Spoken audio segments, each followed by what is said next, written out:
Let's return to This Week in America. Here's your host, Rick Bratton. Welcome back, everybody, coast to coast. This Week in America. In the winter of 2007, James Cameron and his wife Connie came upon the idea of taking an around-the-world cruise. Their reasoning, most importantly, they were both in good health and were not limited physically from enjoying all the experiences such a trip could provide. Both were retired, could reasonably afford a trip if they were prudent in selecting among all of the add-on options.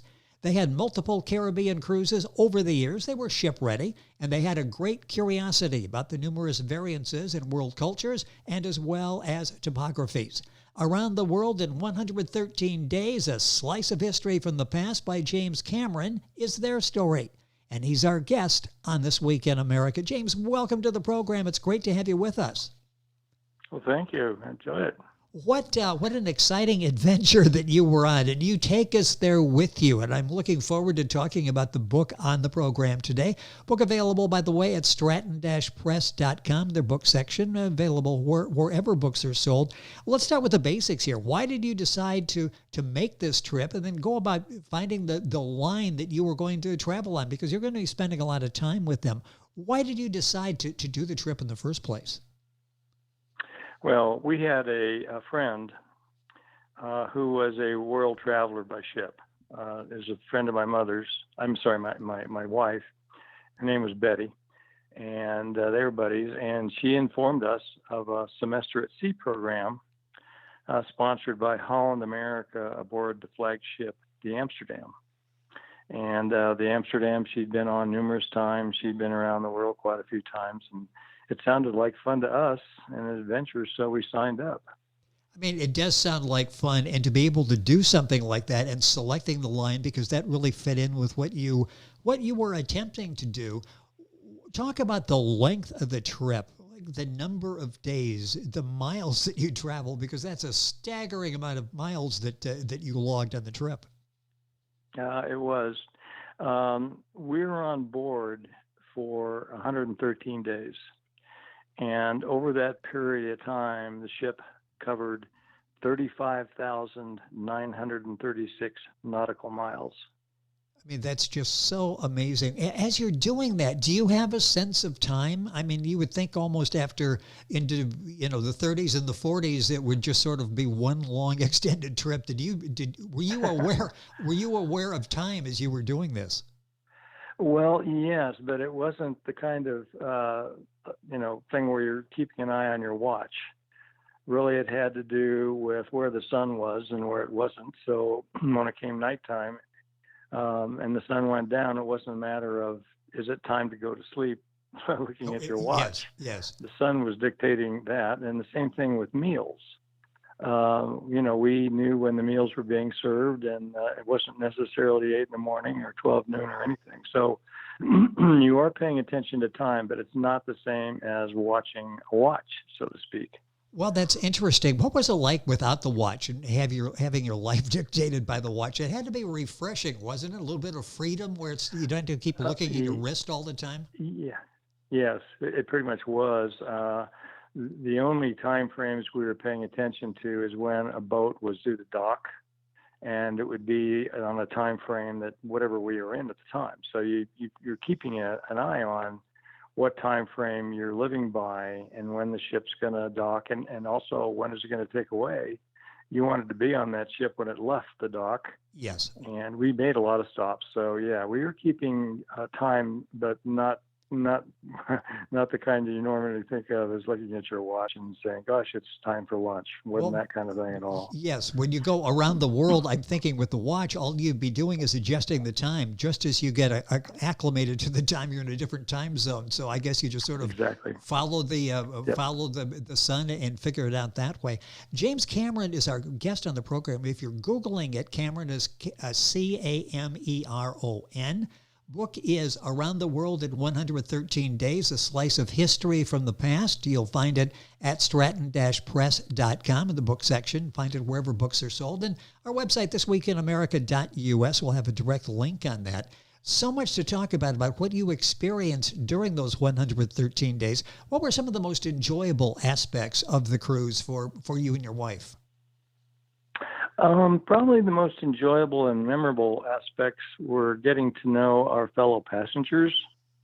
And that was a fun thing to do. I mean, we were on the ship a lot together.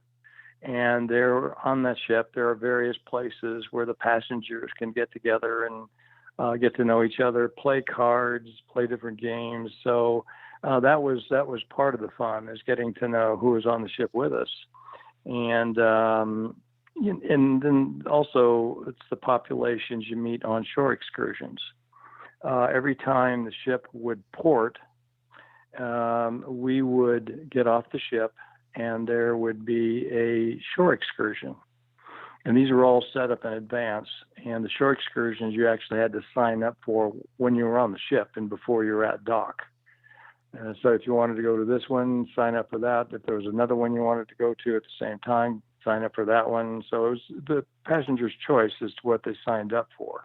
And that was a lot of fun. We really enjoyed that. And that's where we got to know the populations in the various countries, because we were on the shore excursion, and usually that was an all-day event, and you had opportunities to mix and mingle with the native population. It's interesting. You got to see so much during that period of time, 113 days. The book is Around the World in 113 Days, a slice of history from the past. James Cameron is the author and our guest on the program. Let's talk about the logistics of this. Where do you live? Where did the cruise start? And where did the cruise end? Our home is in Colorado. Although we have lived in Florida in the past, we live in Colorado now and moved out of Florida to Colorado before this trip actually occurred. But we departed and returned to Fort Lauderdale. And we knew Fort Lauderdale well because of our time living in Florida. Yes. And so it was a very easy thing for us. Plus, we had a friend of ours who had actually introduced us to this trip. And so she had taken it before and knew it. And she kind of was our guide, if you will, and giving our expectations the right information to say, here's what you should expect. How valuable was that, having that inside knowledge? And I say that because that's what you're doing for people who read the book. They'll get a sense on what's happening. How important was it, how valuable for you and your wife to have this sort of inside information? It was very helpful. First of all, you're on limited time on the ship overall, but you're also on limited time when you stop for shore excursions. And the shore excursions we signed up for, we always talked to this person who had been around the world herself before, more than once. And she had recommendations as to what the best shore excursions were. She knew how the ships run in terms of its staff and, the rules and Yes. regs and what to do at night. The bars are open and you've got dances you can go to. And so she kind of helped educate us because we were new to big ships like this. We'd taken small ones before, but nothing like the size of this ship. So she was very valuable to us. How many countries did you port into, countries that you could interact with the population? You talked about being able to mingle with the locals when you were able to get into those countries. Talk about that, where you were, and specifically where you could interact with the population. Well, we ported 41 times. That's 41 different ports. We left the ship at each port and went on a shore excursion at each port. And the shore excursions were described to us while we were still on ship and before we had signed up for anything and before the ship had actually come into that port. So there were probably almost a half a dozen shore excursions going on. And they had different places they were going to go, and they had different agendas. And so you had to make a choice. And again, this friend of ours who'd been around the world numerous times could help guide us when it came to our shore excursions as to what would be the most educational and most fun. With us on the program is James Cameron. He's the author of the book Around the World in 113 Days. A Slice of History from the Past. You'll find it at stratton-press.com in the book section. Wherever books are sold, you can link on by going to our website as well. What were some of the most unusual events that you encountered going into basically these countries, seeing their customs? You're there. Anything really stick out as rather unusual? Not too much. We focused a lot too on the Suez and Panama canals in terms of education that we wanted to have. But we did have some unusual things happen. We were on a bus on one of our shore excursions, and one of the people on the bus was a religious person, and certain times during our bus ride, she would get down in the aisle and go down on her knees and bow. And interesting. We understood what she was doing, and the other passengers did too, but we found it interesting that it didn't matter where this lady was going to be. Her religion was her religion, and she was going to carry it out, whether it be on a bus or wherever it might be. You can imagine. So there were some unusual things like that, but they were always interesting and enjoyable. And you share those. And when you think about it, all of these different countries, all of these different customs that they have. The book is Around the World in 113 Days, A Slice of History from the Past. What did you do? What was helpful to you in understanding each individual country? Was there some homework involved?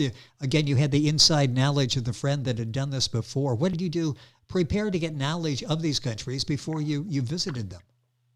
Yeah, we did reading was our method of learning a lot about the countries. It was, first of all, it went into good detail when you were actually reading it.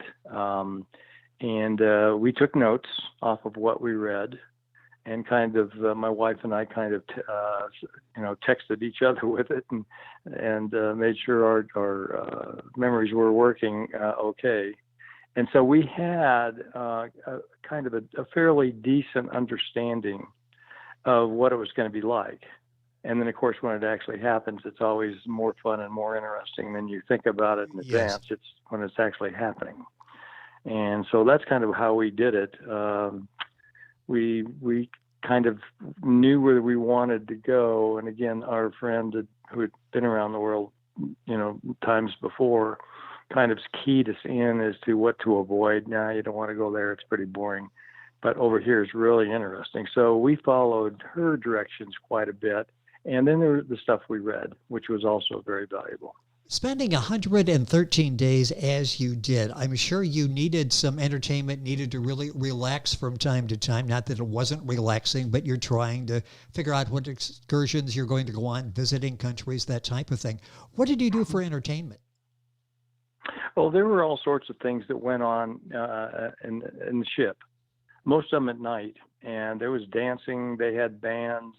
There was a movie theater on board the ship.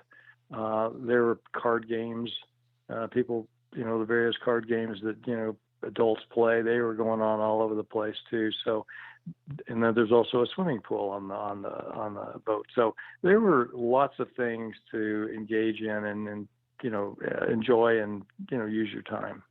Was there a particular country that really resonated with you and your wife? In fact, maybe even talked about moving there or spending an extended period rather than on a cruise, going and spending some time there. Any country that stood out as like, this is my favorite and I could actually live here? Yes, there was. Actually, there was more than one, but our favorite was New Zealand.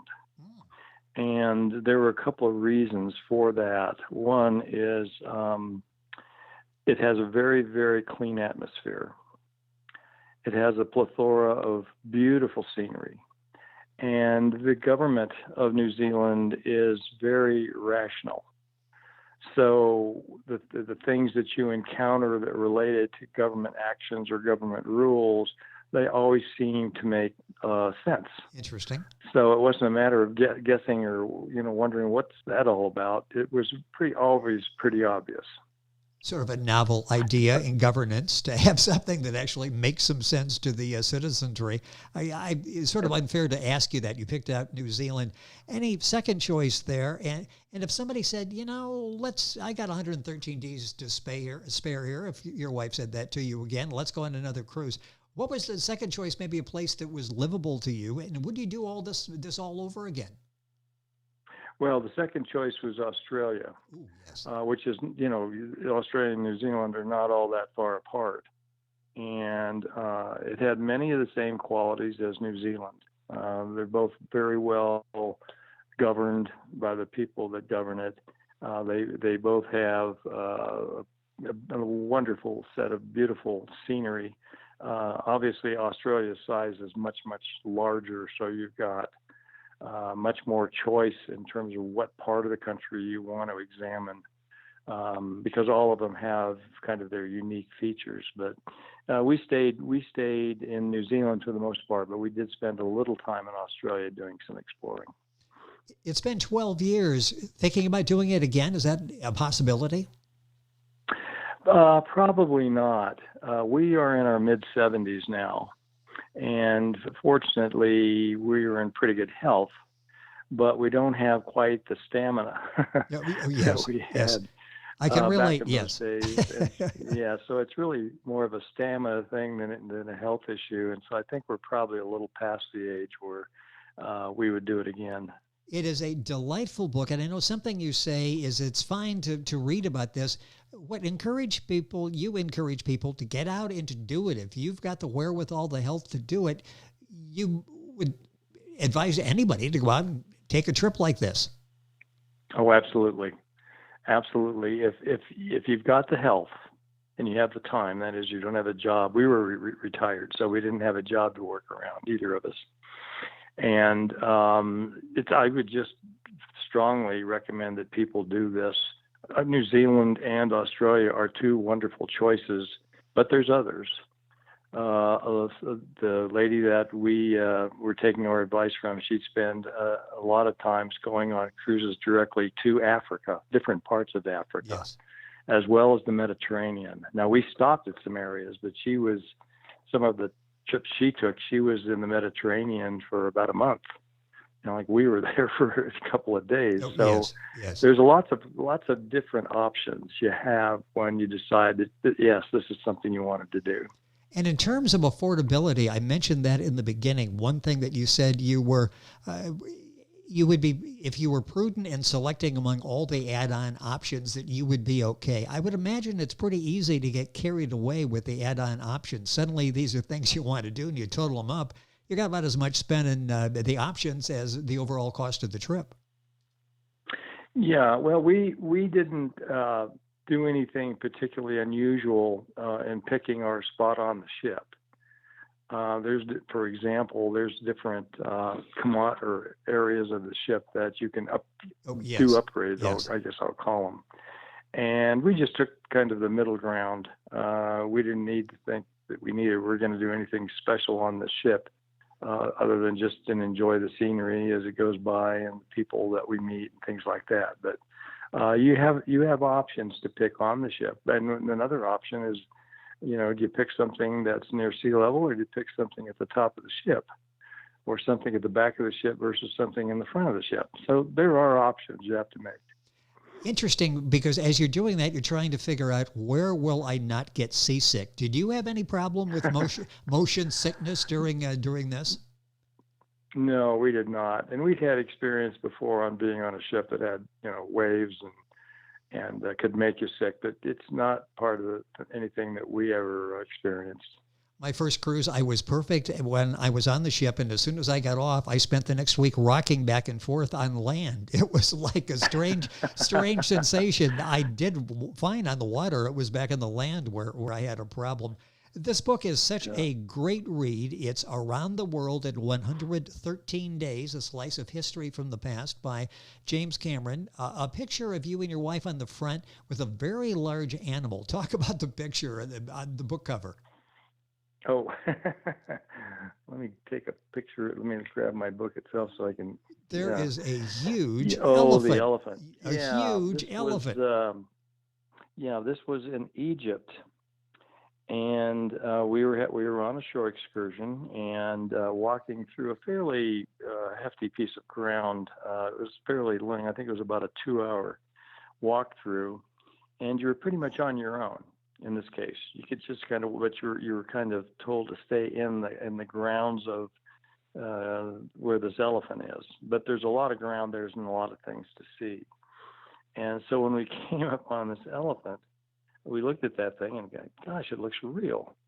And so I stood on one side and Connie stood on the other side, and we had a friend with us that came off the ship with us, and we said, could you take a picture? And she said, yeah, sure. Get up there and stand next to it. And so that's how the picture came about. Well, I love the book cover. It sort of sets the tone for what you're going to see in reading the book. Around the World in 113 Days, a slice of history from the past. It's by James Cameron, that's Cameron. Book available at stratton-press.com in the book section, wherever books are sold. Go to our website, thisweekinamerica.us. We'll have a direct link there as well. James, a pleasure having you on the program. Thank you for sharing 113 days in about a half an hour with us here. Thank you for being with us on the program. Enjoyed it. Thank you. Well, thank you. It was an entire pleasure. You're listening to This Week in America, website thisweekinamerica.us. Information there on James Cameron and his book Around the World in 113 Days. Back on today's program after these messages. This Week in America is online. You can visit our website, thisweekinamerica.us. Scott Pinkerton, Associate Producer of This Week in America. Jay Anderson, Segment Producer. Ben Watson, Webmaster. Otto Bechet, Director of Engineering and TV Production. This Week in America produced and is a trademark of Blue Funk Broadcasting, LLC. For information on all of our guests and to listen to this week's show, our website again at thisweekinamerica.us. And I'm Sean Bratton, Executive Producer of This Week in America.